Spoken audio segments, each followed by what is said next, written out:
अस्सलाम everyone, welcome back to my channel.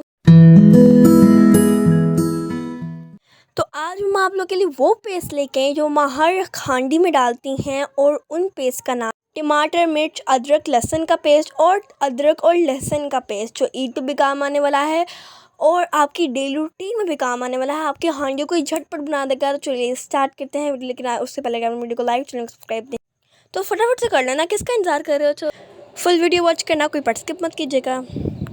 अस्सलाम वालेकुम। तो आज हम बना रहे हैं लहसुन अदरक का पेस्ट और टमाटर पेस्ट, ताकि ईद पे हमने जब कोई खाना वगैरह बनाना है तो हमारा खाने जो से हैं वो झटपट तैयार हों।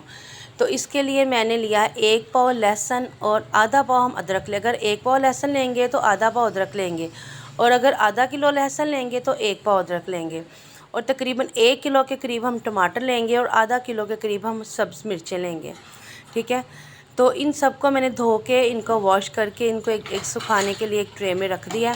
तो यहाँ पे हम 3 किस्म की पेस्ट बनाएंगे। एक हम मिक्स बनाएंगे, और एक हम सिर्फ लहसुन अदरक की बनाएंगे, और एक खाली टमाटर की बनाएंगे। किसी खानों में बहुत ज़्यादा टमाटर इस्तेमाल होता है, तो यहाँ पे हम शुरू करते हैं मिक्स वाली। तो मैंने ये पहले मिर्चें डाली हैं, उसके बाद मैं लहसुन डालूँगी। ठीक है, और थोड़ा सा पानी डालेंगे हम, ताकि इसको जो ग्राइंड करने में ना आसानी थोड़ी सी हो। तो आप भी इसको, और 1 चम्मच हम भर के इसमें ऑयल का डालेंगे। ऑयल डालने से ये होता है जो हमारे मसाले होते हैं ना, आप उनको एक तो काफ़ी देर तक स्टोर भी कर सकते हैं, और दूसरा इनके कलर नहीं ख़राब होते हैं। आप 2 माह तक भी इस्तेमाल करें तो आपका कलर कभी ख़राब नहीं होगा, ना जायका ख़राब होगा ना कलर ख़राब होगा। तो मैं थोड़ा थोड़ा करके इसको ग्राइंड कर रही हूँ। थोड़े थोड़े टमाटर साथ साथ डालती दूँगी, एक एक दो दो करके, ताकि मेरा जो पेस्ट है वो जो ब्लेंडर उसके ऊपर इतना ज़्यादा वो बर्डन ना डले। तो जितना एकदम से हम डालेंगे ना तो फिर वो मशीन सही से नहीं चलती है। तो थोड़ा थोड़ा करके मैं टमाटर एक एक दो दो करके मैं टमाटर डाल रही हूँ और इसको ग्राइंड कर रही हूँ।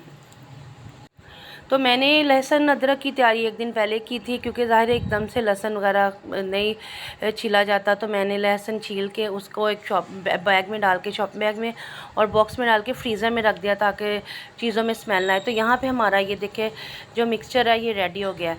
और यहाँ पे हमने लहसुन लिया, यहाँ पे भी हमने 1 पाव लहसुन और आधा पाव ही हमने अदरक लिया है।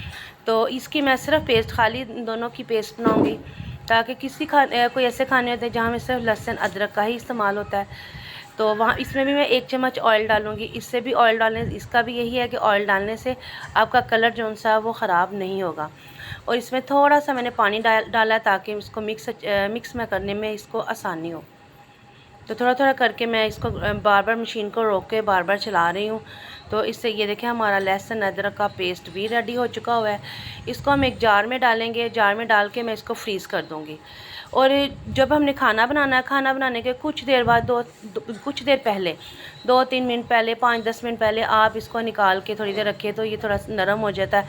अगर क्यूब्स जो होते हैं, सांचे वगैरह होते हैं, उसमें डाल के आप क्यूब्स की शक्ल में भी बना के इनको रख सकते हैं। तो 1 क्यूब्स निकाला और अपने 1 से 2 क्यूब्स निकाले और अपने खानों में डाल दिए।